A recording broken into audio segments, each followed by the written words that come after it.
Alhamdulillah ve salatu vesselamu ala Resulillah. Peygamberimiz aytkan eken: "Men azza thakla kusiya burdan fil janna." Kim balaсын жоготкон аялга көңүл айта турган болсо, Алла ага бейиште сыйырматын кийими кийзейт деген. Ошол адамга. Сооротсо деген экен, жоксо мындай ошол аял жесир болсо дейт, эч кимиси жок болсо деп айтат экен. Көңүл айтуу шариятыбызда машалла өзгөчө бир амалдардан. Кээ бир китептерде ошол кантип көңүл айтыш керек. Мисалса бир адамдын бир жакыны каза болгон болсо десе, анын жанына барып, ушундай бир кучактап, анан далга эки далдын ортосуна чаап, мындай акырын согуп, анан биз баардыгыбыз Алла тарапка кайтуучубуз деп баягы соороткош керек экен. Сабыр кылыңыз депчи. Анан дагы бир эмеси, ал адамга мындай бир Алла Тааланын кыяматта бере турган, ошондой бул дүйнө бере турган ажыр сооптор жөнүндө эскертиш керек экен. Дагы бир нерсе ушул экен, биз баардыгыбыз бул дүйнөдө өтүүчүбүз, бир гана Алла түбөлүктүү деп, мына ушундай сөздөрдү айтыш керек экен. Бул жерде эми эң чоң маселе эмне болду? Бир жесир аял дейт. Жесир дегенде күйөөсү да жок болушу мүмкүн. Ошон бир баласы каза болгон болсо болуп атпайбы? Демек, көп вакыттарда сиз менен биз көңүл айтканга эң ылайыктуу боло турган адам ким дей турган болсок, ошол мындай айткан тазиянын ээси турабы. Мисалы кимге жанагындай каза болсо бирөөсү, ошол адам. Бирок бул жерде эң төмөнкүсү айтылып аткан жанагындай жесир аял.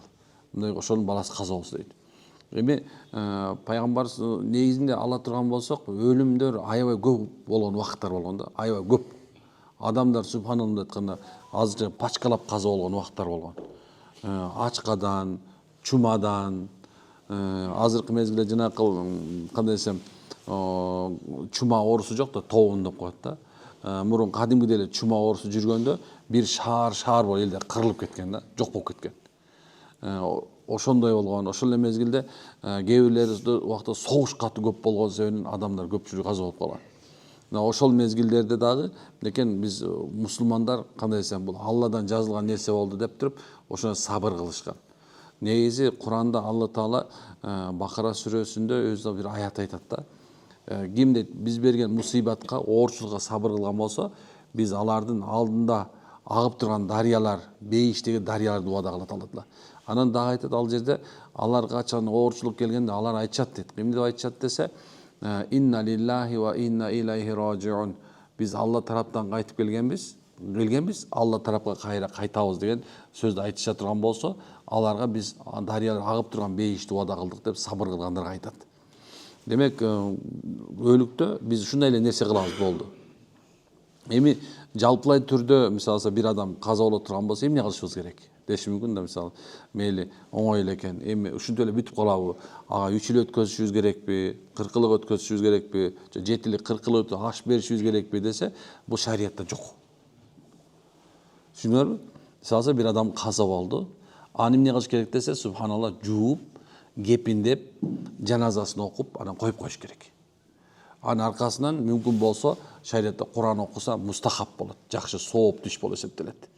Эгерде бир адам дуа кылса, Куран окуган эчтеке билсе дуа кылса дагы болот. Мындай айтканда, эми ошондон кийин мына коюлгандан кийин болду экен. Ал адам аркасынан мындай жанагы кой союп, жылкы союп, уй союп кереги жок экен. Анан өлүктүн ээлерине болсо, ошол үйлөрүндө 3 күндөн ашыкка түтүн чыкпаш керек. 3 күнгө чейин түтүн чыкпаш керек десе, 3 күнгө чейин түтүн чыкпаш керек. Кандай түтүн чыкпаш керек десе, ошол жерде тамак жасалбаш керек. Кошуна колоңдун баардыгы тең ошолорго тамак апарып 3 күн эртең менен түштө кечинде кантип багыш керек болду. Аны эми кээ бир кыргызда сөз бар да, мисалы, биз эми алыстан жакындан жаназага келгендерге кантип тамак беребиз депчи. Негизи алыстан чакырып кереги жок. Жана тиги мисалы, Караколдо, Баткенде кудаларды чакырып эмне кереги бар? Алар убарып кереги жок. Бул жерде мына кошуна колоң айыл барбы? Ошол эле коюп койсо бол жетиштүү болот негизи. Баарын чакырып, убара кылып, тактан канча миңдеген акчаларды коротуп келтириш кереги жок негизи. Кое ала турган 10 адам барбы? 5 адам болду. Ошол эле жаназаны окуп туруп коюп койсо болду. Түшүнүп атасыздарбы?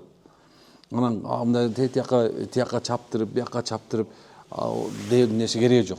Мисалы калса бир адам каза болду, кызы мисалса Баткенде экен. Же болсо субхана тиги Ош Жалал Абадта экен, же болсо көлдүндө же нарын ат башты музда экен, ак музда. Аларга субхана атасы жүнүнөн кабар берип коюш керек экен да, бирок аларды шарият күттүрбөйт. Болду. Бул жерде айтып атат, ким көңүл айткан болсо мындай бейиште сый юматы кийгизет. Жөн эмес, онда плащ кийгизет экен да, ушундай бир ошонун көңүлүн алган үчүн экен. Кыйналып турабы? Биз болсо кыйналып турган адамды кыйнайбыз тескерисинчечи. Таң ал субханалла эмне экен, ал уже мисалса баштайт изилеп, так, азыр менде мынча киши келе турган болсо 2 жылкы жетеби же жетпейби? Так, бир кунажын алыш керек, бир жылкы алыш керекпи? Так, кандай кылсак? Анан кийин тияктан так тигинин инимдин 5 кызы бар. Ошо 5 кызынын кудасы өгө келет. Тиги карындашымдын 5 кудасы бар. Уже мындай эсептеп отсаң, Алла Таалардан 3 кишиден келе турган болсо, уже биягы 15, биягы 15 болду, 30 болду жочу. Карасак, ошонтип эсептеп келсек, эмне экен, уже мындай 5 балалуу кишиге уже 75 киши келет да. Кудасы өктөр. Демек, ага чоң таш үчүн жок деле болбогандан бир бодо союш керек болот турабы? Мына ушундай эсеп менен жашайбыз да. Анан дагы бир нерсебиз бар да биздечи. Биз мындай туура эмес эме кылабыз. Же шариятта жок, же салтыбызда жок нерсе да. Болду. Мисалы мына кызды, субханалла, турмушка узатты. Кызды кандай узатты десең, ага жана кошок айтып узатты. О, эми барган жериң бак айтсын, Кудайым сага береке берсин, ошол жерде гүлдөткүн, ошол жерде гүлдөткүн, үйдө сен ушундай бактың деп турган кошок менен кетирген илгеричи. Болду, эми кыз кетти. Эми эмне кылыш керек болот? Ошол жерде ал жанагындай бир нече убакыттан ашында атасы каза болгонун билип туруп, анан Кудай сөөктөр ошого чейин Куран окутуп, анан бир ашын угуп алып качан экенин 1 жылдан кийин келип ошентип калышкан. Бирок азыр заман андай эмес да турабы? Заман телефон менен азырчы момунтип туруп видео звонок кыла турган, мындай группа звонок кыла турган болсомчу, телефондун бетине батпай кетет турабы киши. Бир күнү пайгамбар саллаллаху алейхи вассалам келатса, бир аял мүрзөнү кучактап жатыптыр. Кыйкырып, ой, ошондо пайгамбар саллаллаху алейхи вассалам баягы келип, эй, кой, болду ыйлаба. Мүрзөнү үчүн мындай жашка толтурба десе, мындай карап туруп эткен, эй, турар бар, көзүм көрмөйт экен. Сен кайдан билесиң мен эмне болуп атканымды деген экен. Кайдан билесиң сен эмне болуп атканымды? Анан пайгамбар саллаллаху алейхи вассалам ары кеткенден кийин баягы бир нече кишилер баягы аялга, бул ким экенин билесиң? Бул Расулуллах саллаллаху алейхи вассалам. Бул пайгамбарыбыз саллаллаху алейхи вассалам. Дегенде баягы аял пайгамбарыбызга келип, эй Алланын элчиси, мен сизди билген эмес экенмин. Мен бул кайырга ушунча батып кеткен экенмин. Ушундай бир өзүмдү кармай албагам, кечирип койгонсуз. Тааныган жокмун сизди. Dedi Peygamber aytkan, "O deydi subhanallah. Düşünüp atam deydi. Men senin жүрөгүңдөгү букту мен чыгарып бере албайм. Сен ошентип да чыгардың. Бирок экинчи мындай кылбаш керек. Исламдан бул нерсе жок. Өкүрүп аркасынан ыйлаганга болбойт" деп түшүндүрүп, акырын жөнөкөй эле түшүндүрүп койгон экен. Ал аял эмне үчүн пайгамбардан кечирим сурап келди билесиңерби? Эмне кечирим сурап келди ойлойсуңар силер? Сакалың узун экен, гана айтчы.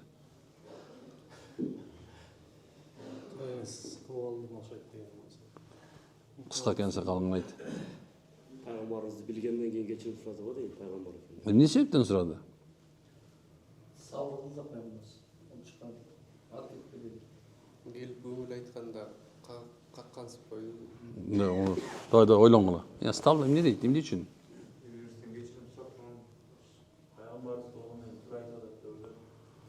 Дагы? Дагы? Аксакал, сары байке? Не знает экен. Бар. Сезген үчүн да? Жок, силер жакшы. Сонун айттыңар. Высший. Анткени алар билишчи. Пайгамбар саллаллаху алейхи вассалам кичинекей кезинен ушул мезгилге чейин только өлүм жутуп келген да. Атасы каза болду, энеси каза болду, эмеси чоң атасы каза болду, баккан Абу Талиб каза болду.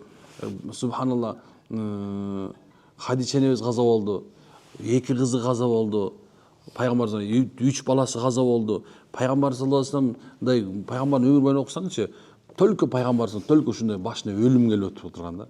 бир дагы болгон эмес. Пайгамбар саллаллаху алейхи вассаламдын жашоосунда бир адамдын эң жакын адамы өлбөгөн күнү болгон эмес. Ошол алар билишкен. Пайгамбар саллаллаху ошол себептен пайгамбарыбызга барды деп айтат алымдарчы. Пайгамбар саллаллаху алейхи вассалам ушунча өлүмдү биз арабыздачы мисалы эки өлүм подряд болуп калса стресс болуп каласыз азырчы монун калжаңдап молдоке дем салбасаң болуп калды го.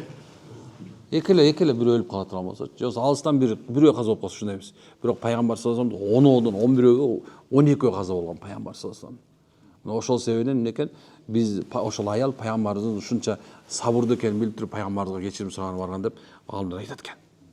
Түшүнүктүбү? Субханалла, ошол себептен биздин жашоо өзү тазияда өтөт да. Биз мына башка бирөөнүкүнө мындай карап отурсаң, эми өлүп калыптыр, баягы өлүп калыптыр, байкуш ий деп коесуң, бирок өзүңдүкү өлгөндөчү башка бирөө келип сага көңүл айтпай койсочу, эмне болосун билесиңби? Качпай каласың аны мененчи. Ошол үчүн пайгамбар деп айткан бул жердечи, көңүл айтып барыш дагы өзүнчө бир чоң бир маселе экен да, көрсөтчү. Түшүнүктүбү? Аракет кылабызбы иншалла? Алла береке берсин. Амин. Алла өзүңдүн туура жолунда жашоого тоофик бер. Бүткүл үммөттүн башын бириктире. Алла бизди күнөөбүздү кечире бер.